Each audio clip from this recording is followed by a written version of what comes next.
All right, so next we had a social universe. This started at about the 2 hour and 49 minute mark. So this was Benoit, this was Gabriel Hector, the senior systems designer. He's also known as the UI guy, but he does more than that. Sean Tracy, senior director, I think tools and tech, and then Johnny Jasivius. Now I think I'm saying his name wrong. I think it's Johnny Jasavicius, but I'm not 100% sure how to say that, and I think he knows that. That's why he likes to go by JJ. Anyway, he's the assistant design director. But one of the things I do want to say is that Sean Tracy has done a lot of stuff. He's done a lot of CItCon stuff, and it was very interesting because I actually ran into Sean at the airport, and he let me take a picture. He was a very cool dude. And I also ran into JJ, and I forgot JJ's name. But now I know why I forgot it, because I was trying to remember his last name one time, and I was like, I'll just call him JJ. And then I forgot to call him JJ, and then when he announced himself, or when he introduced himself, he was like, I'm JJ. And I was like, I immediately knew why. So that was pretty cool. And then there was Oliver Cook, who's the principal motion capture technical developer.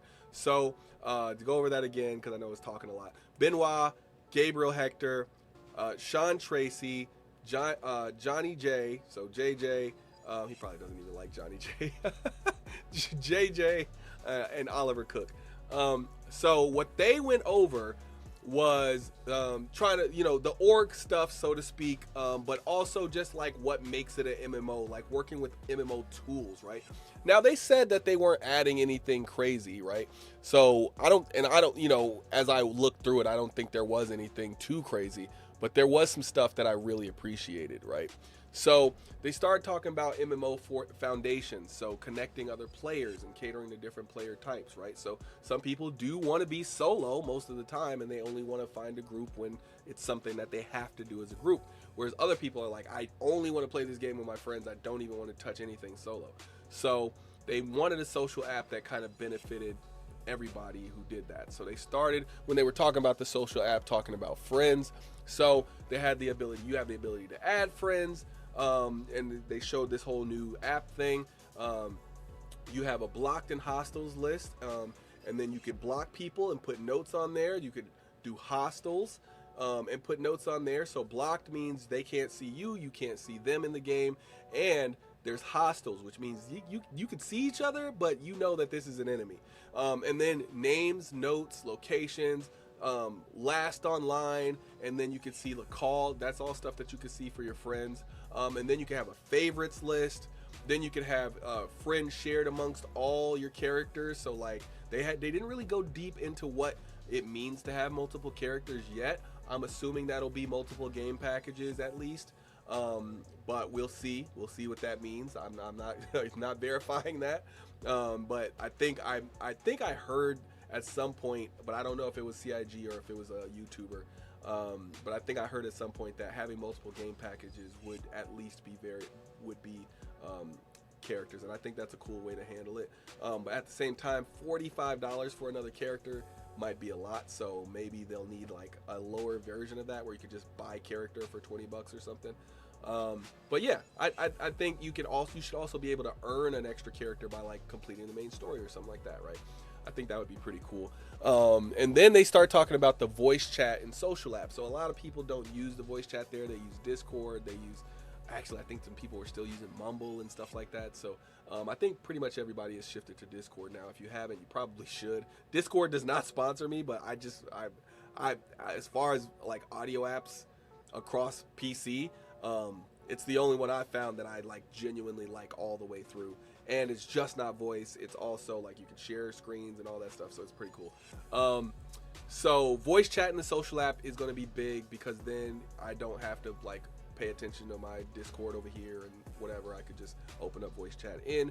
Now, I like Discord, so they're going to have to really put this through and then make it work right in order for me to really use it. Then there's the ability to do a multiple friend party call, right? So you can have everybody in your party on the same call. And like doing this in game, I wonder how much of that stuff people can hear in game. Can they hear your call, or can they just hear what you say out of your mouth, or can you make it to where nobody can hear anything outside of your suit? Like I don't know how that's gonna work. I still have some questions about that. But yeah, so there's that, and then it shows the total amount of friends that you have and all of that stuff. So that's how the kind of the friends portion works. But then they have a party portion. So the party portion allows you to add member to your party. Then it shows you like the number of members, the locations, and the system they're in. Then you can set your party leader, and then they show you the difference between a party leader versus a party member. I think that's what the little icons were, where you see the crown that's filled in with gold and then the empty crown. So I think that's kind of what that is. And then you have the leave party. Of course, you can always leave a party. List party. You can you have the ship seat selection. Or not ship seats, not location, not selection, location. You have the ship seat location. Yes, I am selecting the seat location. No, the ship seat location. So the ship seat location, that shows you where people are. It shows you what ship the party member is in, and then which seat in the ship the party member is in. So like a pilot versus a turret gunner, that is great. Now, I don't know any other game that does that. Maybe there is one, but I don't know any game that does that as far as I've played. So that might be the revolutionary thing, maybe not revolutionary, but like the cool thing that they've done. And then they do a ready check. They have a ready check button. So basically, when everybody's ready to go, they hit the check.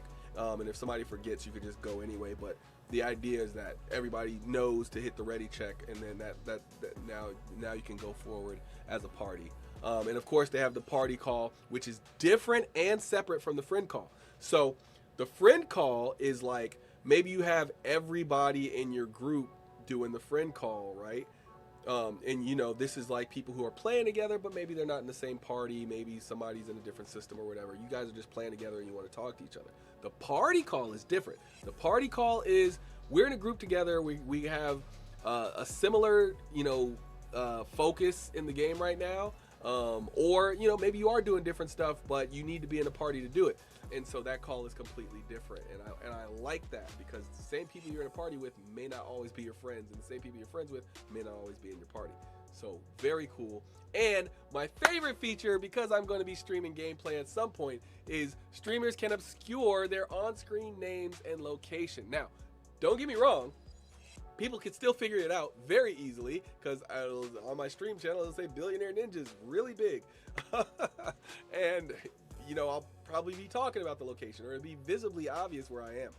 But not having it just listed on the screen so somebody can just be like, let me check real quick, and then go find you.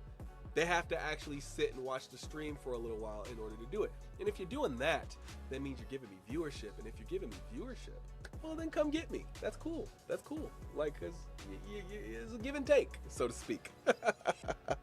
And one of the other things I liked is the party finder. So, right, like, not all of us have friends that play Star Citizen. And for good reason, some of us, and for bad reasons for others. Like some people are just like, oh, it's a buggy mess. Well, it's an alpha, so yeah, that's kind of going to be the way it is. So don't play it yet until it's fully complete. So Party Finder. So this has like the gameplay tab where this is where you can see like the priority and the event, right? And then it has the role needed tab where you can say any role, or maybe you need a gunner or a turret, whatever. Or like a turret gunner, or like an engineer or something like that. And then you have the contract tab. So we're going to do a group mission maybe. Then the max members tab. So maybe we only want 10 people in this particular party.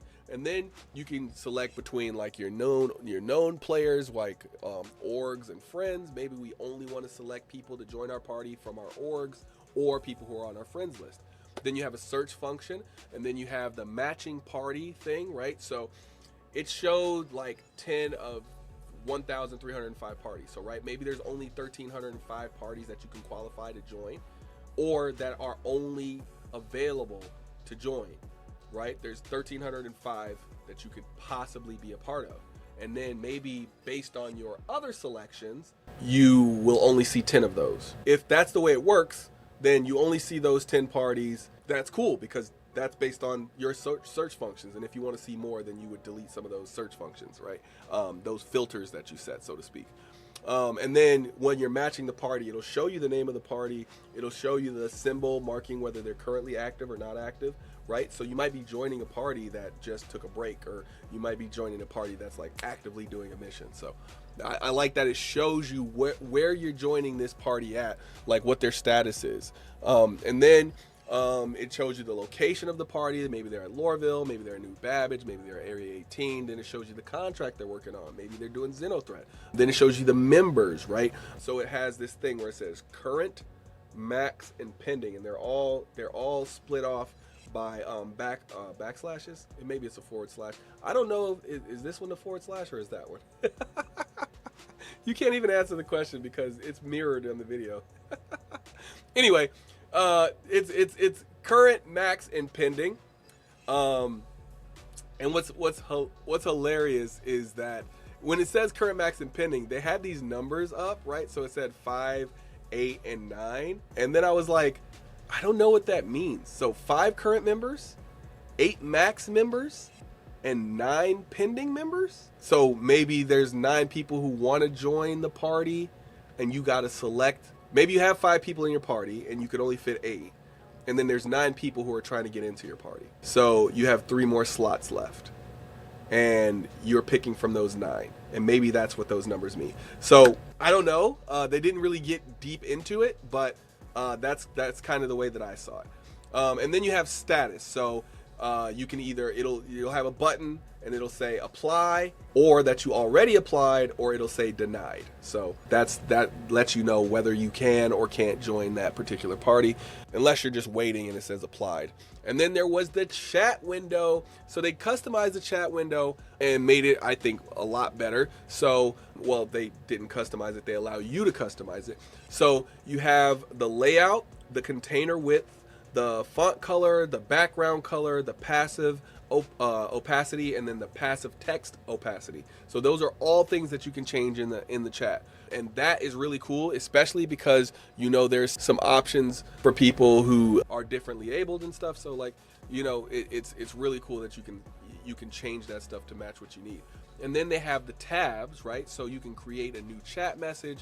You can go to the general, which is, the global chat. Then you have trades tabs, group tabs, combat log. And then they got slash commands that they added in, right? So if you're not familiar with slash commands are like you type something and you put a slash and then you put like party, right? And then that'll mean you're only chatting to the party. Or then you put a slash and then you put DM, and that means it's a direct message, right?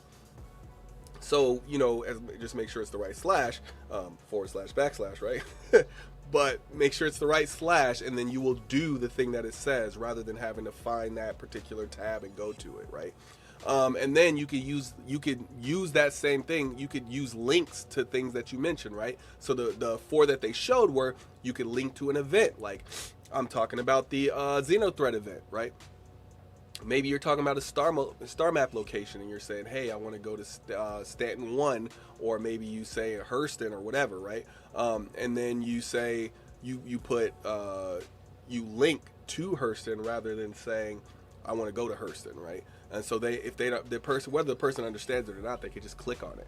And then item links and player links, right? You could link to these things, which I think is really cool because that changes the way you play the game. And this is why I think a lot of this stuff is cool. Then Sean Tracy came on, and Sean Tracy talked about FOIP and VoIP. So when you place video calls, right, we already kind of know the way this kind of works now. They want people to be able to do this and it kind of be a seamless experience. They want you to be able to see each other and speak in game, take selfies. They want all that stuff to happen, right? And the way that they do it is FOIP and VoIP are coupled together. They're encoded and decoded together so your mouth matches your facial movements, and they're improving it, which is what we needed.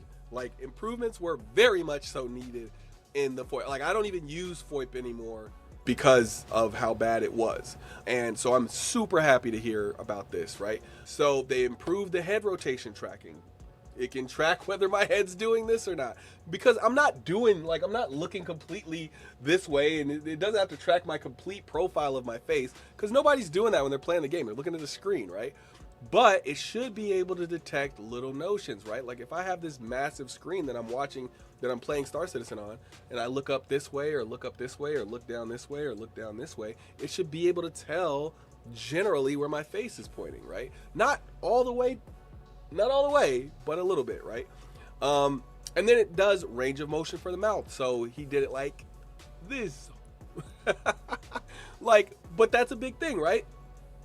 It couldn't tell the range of your mouth, so it would just stop moving and it would make your mouth look weird, and it didn't look like it was actually sounding out the things you were saying. And then secondary motions, right? Like, so like what's moving, like if I move like this, my cheek moves, so on and so forth. They showed it really well. And then tracking stabilization, right? Like if I shift my head quickly, how quickly does it notice that my head shifted, and how slow does it move? Does it track it, universally and unilaterally, right? So the improvements were very necessary, but it wasn't just the VoIP. They needed to improve the VoIP as well. So if you didn't know what those were, Face over Internet Protocol, which Sean Tracy coined, and then Voice over Internet Protocol, which I'm not sure who coined. The voice service and server are all getting overhauled anyway because they're going to have to support more players, but they're going to upgrade the infrastructure as they do that, make sure that there's improved reliability and improved voice quality. They're going to make sure that the transmission and receiving of the voice and face tracking, they're trying to make sure that those all talk to each other, and that there's feedback for it, and they're going to listen to the community. Apparently that's what they said. So make sure you're letting your voices be known about that. All right, so let's talk about beacons, right? So they did say that they were going to improve beacons. So beacons, trust, and service rating was the next thing that they talked about, right? So this is all still part of that social part of it, right? They're going to do these things called guide beacons, right? They're going to give us a reason to actually be guides in the game, rather than like just saying there's a guide program and maybe you get something, maybe you don't. And then like I remember there being like certain things, like every time there's a new patch, maybe they do like a guide thing where like you get a prize if you guide enough people. But they're doing it in game now, right? And they have all these different levels, right? So, and different areas that you can participate in. They have general, basic, general, advanced, vehicle combat, FPS combat, racing, mining, salvaging, trading, refueling, medical, touring, base building, crafting. Like they have all of this stuff. Like, and that's not the full extent of it, obviously. That's just, what they showed on the screen. But then there will also be guilds subsidizing the beacons, right? So let me give you an example. And this is an example they shared on the screen. They didn't really point to it, but Interstellar Transport Guild, right? We'll talk about what that actually is later, but they pay $15K and then you pay $5K if you're the one seeking out the guide, right? The guild will pay $15K for the guide and then you pay $5K for the guide, so that the guide sees it as worth it, but you also see it as worth it, because you're like $5,000, that's not a big deal, but $20,000, I don't know if I'd pay that much for this little piece of help that I need. So they subsidize it because it helps whatever, especially if you're like, because obviously whatever you're doing is going to be underneath a certain guild. We'll talk about which things are under each guild later. I actually think that might be a day 2 thing, but the idea is this guild is going to help you for a specific reason, and they're going to give you that money because you're helping teach somebody how to operate within their guild. So it makes sense in the universe for them to give $15K and for the person to give $5K. So it's a collaborative effort, and then you make $20K off of it. Now, I don't know if that's a starter amount or a late level amount, but I'm sure that the more guides you do, the better rewards are that you get. And maybe you get other stuff from that we'll talk about later. So then there's this huge thing, right? There's this beacon success and failure thing, right? Now, the system will auto check to see if you success or fail, so you can't game the system. And then if you succeed, you gain rep. If you fail, you lose rep. That makes sense. And you can get to a very low status that gives you like this special thing that looks really weird. And then maybe like only the most desperate people will try to like actually use you for a beacon. And then there's trust ratings, right? So the trust rating for the beacon, that they look at the last 5 beacons you did, and if it's neutral, it'll be empty. That means it didn't really matter whether you succeeded or failed. Maybe it just ended for some reason that wasn't really bad or wasn't really good. Then there's bad, which will be red, and good, which will be green, right? So if I look at your last 5 and they're all red, I'm not trusting you at all. If they're all green, maybe I trust you. a little bit more, but somebody could have just did 5 greens in a row just so they can get to that one bad that they did. So I'm hoping that it's a little bit longer than 5. I would like to see it be 10. I'd like to see their last 10. Maybe that's a little bit too long, but it just seems like it's just another few circles at the bottom there. But if you did 10 green ones just to get to a bad one, then, whatever. Like, most people aren't going to do that. Most people are going to, lose interest before then. But that would be a much better, look, because 5 of them, that's maybe a few hours worth of work, but 10 of them is a lot of hours worth of work just to get to be able to do one bad one, like to catch somebody who's most likely new to the game because they're using a guide function, and be like, hey, yeah, I'm gonna treat you wrong here instead of teach you. I don't know what you get out of that, but hey, griefers are griefers, haters are haters, so on and so forth. But yeah, and pirates are pirates. Maybe it's a pirating tactic that I'm not aware of. I do support pirates. I don't like actually support. I'm not a pirate myself, but I'm saying, like, I support true pirate gameplay. True pirate gameplay is, I happen upon you. I don't want a murder charge. I just want you to give me money, and I don't want to work for it. So I happen upon you. I say, hey, give me money, and I won't shoot you in the face or like destroy all of your stuff. And you say, okay, how much? And then I tell you how much, and maybe it's too much, maybe it's too little. If it's too much, you'll give it. If you probably put up a fight. If it's too little, then it won't be worth my time. It'll most likely be too much, and then you'll either give it to me because you don't want to deal with me, or you won't give it to me and you'll try to fight. That's piracy. Like, that's what piracy is about, right? But the idea is, if I give you the money, you just leave it. You leave it alone, right? And I hope that that's the gameplay that they push. Pirates are there to steal and plunder and take, right? They're not necessarily there just to kill, like, and I think that's what it ends up being, right? And there should be harsher punishments for the killers than there are for the takers, right? More risk to that, because it doesn't really give the pirate anything unless you're an enemy. So anyway, back to player organizations, right? This was a huge part of it, and I want to kind of give it the time it deserves. They talked about organizations, and they said those are going to be different than NPC factions, which are going to be rep based. So you have your player orgs, and then you have factions. So factions are made up of orgs, not necessarily player orgs. These are NPC factions, right? And those are rep based. And then you have guilds. So a guild is a collection of factions, right? So a collection of rep-based factions is a guild, right? And then a collection of NPC organizations are a faction, and so on and so forth, right? But I don't know if we'll be able to call it a faction when it's a player org. They talk about that in the day 2 stuff, so I won't get too deep into that. But all that stuff matters, so remember that stuff. But we're just covering day 1 today. So then there's the org app, right? So in the org app, you can do recruitment. You can request to join. You can see whether your request is pending. You can see if you're already joined, and you can see if your request has been rejected. You can and if you are running the org, you can see the date the org was founded, the total membership, the alignment of the org, the language, there's a short description of each org, and this is also available to people who are trying to join the org. And then you can see like the short name of the org. So it'll be like 3 letters or 4 letters that are kind of like show you which org you're in, so to speak. So then there'll be a search function. There will be org filters. So the search function is if you're looking for like a specific org to join, and then there'll be org filters, right? So maybe you don't know a specific org, so you just want to say it has to be English speaking, they have to be non-pirates, they have to be smaller than 10,000 people, and then they have to be focused on, I don't know, cargo, right? So then you put all those things in, and then all of the orgs that meet your filters will be available, right? And one of the cool things I liked is they said you can join multiple orgs. Now be wary, because certain orgs that you might already be a part of might not allow you to join multiple orgs, or certain types of multiple orgs, right? So I know the org that I'm currently a part of, they only allow you to join social orgs. So I'm gonna take their words literally as someone who knows the law pretty well. And they never said anything about, starting an org. They said joining an org. So I'm not joining it if I'm starting it, if I'm founding it. Anyway, Going to the summary tab next is what they did, and that basically just tells you the events log. It tells you announcement. It tells you all the org information. They have an events calendar they're doing now, so that's going to have the name of the event, the date of the event, the time of the event. It's going to have the type of event it is, and then there'll be a description of the event, of course. And then they talked about this ability to what's called represent an org.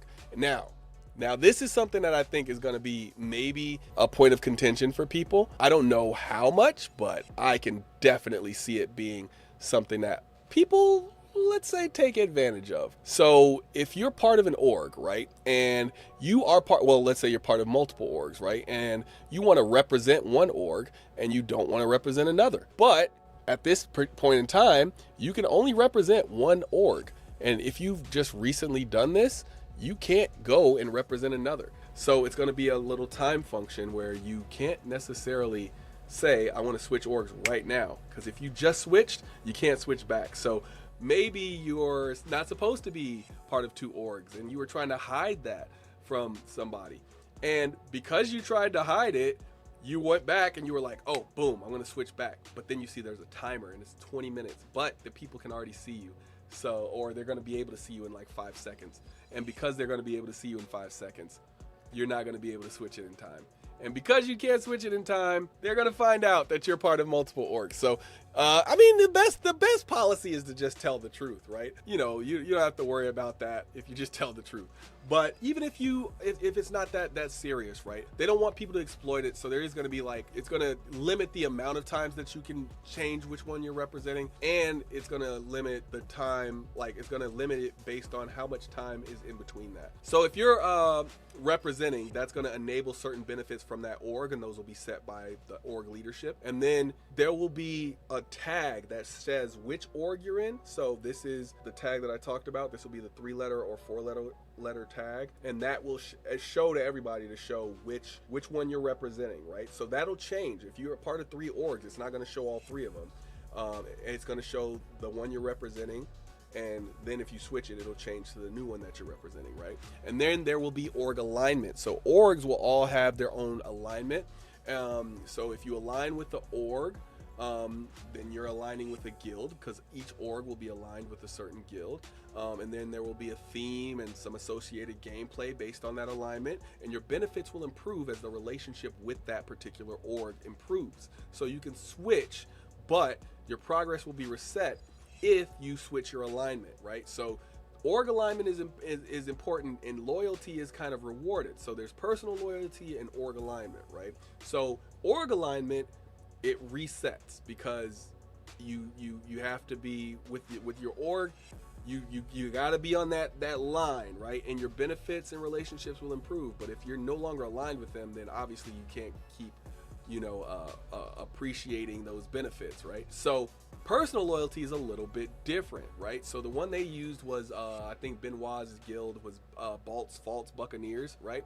And they showed that a person was 50% loyal. So that meant that they got 3% contract payout, 3% reputation gain. And then they showed a little section that said the third benefit was unlocked at 75% alignment. So if you leave and come back, you lose everything that you gained. And so that's the idea, is like you can't leave and come back because you're not, the whole point is loyalty, right? So don't leave and come back. That's not the same as representing. They made that very clear that you can change who you represent, right? But that is not the same as leaving the org and coming back, right? So just be careful when you use those, right? So you have org alignment, personal loyalty, and you have representing. So make sure you're defining those correctly and not misconstruing those, right? And they also said that a lot of this stuff will be available on Spectrum. So it's not just going to be in-game. It'll be Spectrum available stuff as well. And that'll be good too, because sometimes you want to talk about the game, but you don't necessarily have access to your desktop computer to bring the game in the workplace or wherever you want to talk about it at, right? Then they talk about the members tab. So the members tab, this is where you manage your members. You can look at the ranks, the permissions, access the org storage, which there you go. They're telling you there's going to be org storage.